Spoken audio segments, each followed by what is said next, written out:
Şimdi niye özellikle Üstad Bediüzzaman'ın kabri başına gidelim de orada en azından bir küçük sohbet yapalım dedik. Bu ülkede 28 Şubat gibi darbeler maalesef sürekli olmuş. Her zaman olmuş.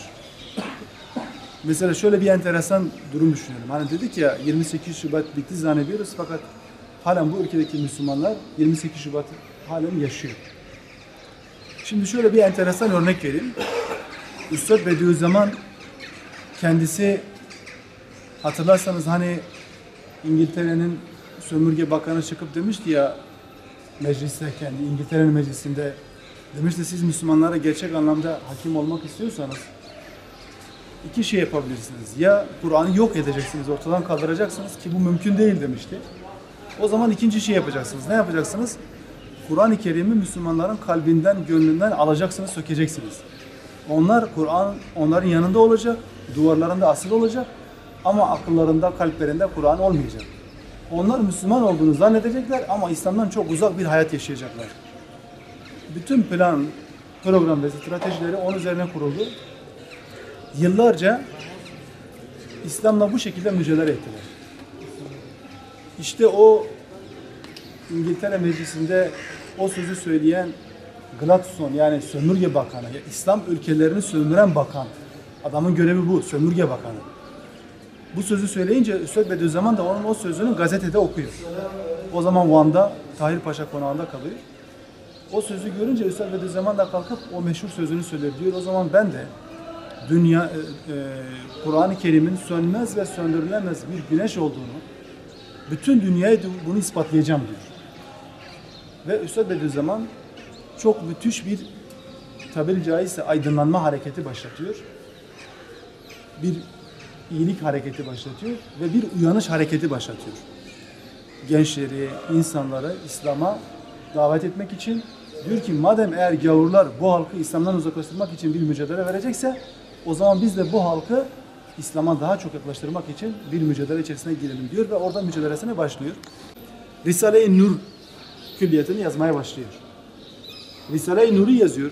Sonraki o zamanki mevcut hükümetler Üstad Bediüzzaman'ın işte zararlı kitaplar yayınladığını, yazdığını, İslami faaliyetler içerisine girdiğini, bunun da devlete karşı bir başkaldırı olduğunu söylüyorlar. Halbuki öyle değil. Ve Üstad Bediüzzaman'a karşı bir mücadele içerisine girişiyorlar. Üstad Bediüzzaman hayatını biliyorsunuz sürgünlerle geçiyor. Hapislerde geçiyor. Şöyle bir enteresanlık var. Risale-i Nur kitabını yazıyor. O zamanın mevcut Diyanet İşleri Başkanlığı o kitabı kontrolden geçiriyor, okuyor. Çünkü Üstad Bediüzzaman mahkemeye gidiyor bunlar için. Ve Diyanet İşleri Başkanlığı diyor ki hayır diyor, bu kitapta zararlı hiçbir şey yok. Risale-i Nur'da bilakis diyor bu ülkenin menfaatini, yani bu ülkenin gençliğini kurtaracak.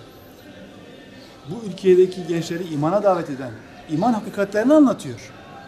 Bu tam tersine zararlı değil, faydalıdır diyor bu kitaplar.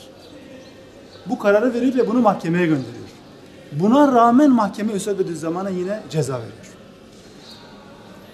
Şimdi şöyle bir terslik var ki o zaman Doktor Duzi denilen bir tane adam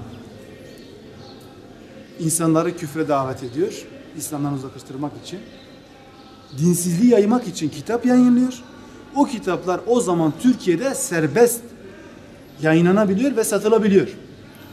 O zamanın hükümetleri, o zamanın mahkemeleri diyorlar ki Doktor Duzi'nin yazmış olduğu kitaplar fikir özgürlüğü çerçevesinde değerlendiriliyor. Dolayısıyla bu ülkede fikir özgürlüğü vardır ve o kitaplar serbesttir diyor, yayınlanabilir diyor. Doktor Duzi denilen adamın kitabı kitapçılarda, üniversitelerde, orada burada sokaklarda satışa serbest iken Diyanet İşleri Başkanlığı'nın bu kitaplar dediği Risale-i Nur için, bu ülke için, bu insanlar için faydalıdır dediği kitaplar yasaklanıyordu maalesef. İşte bakın 3 gün önce 28 Şubat'ın yıl dönümüydü. O zaman da yine 28 Şubatçılar vardı. Bizim zamanımızda da 28 Şubatçılar vardı.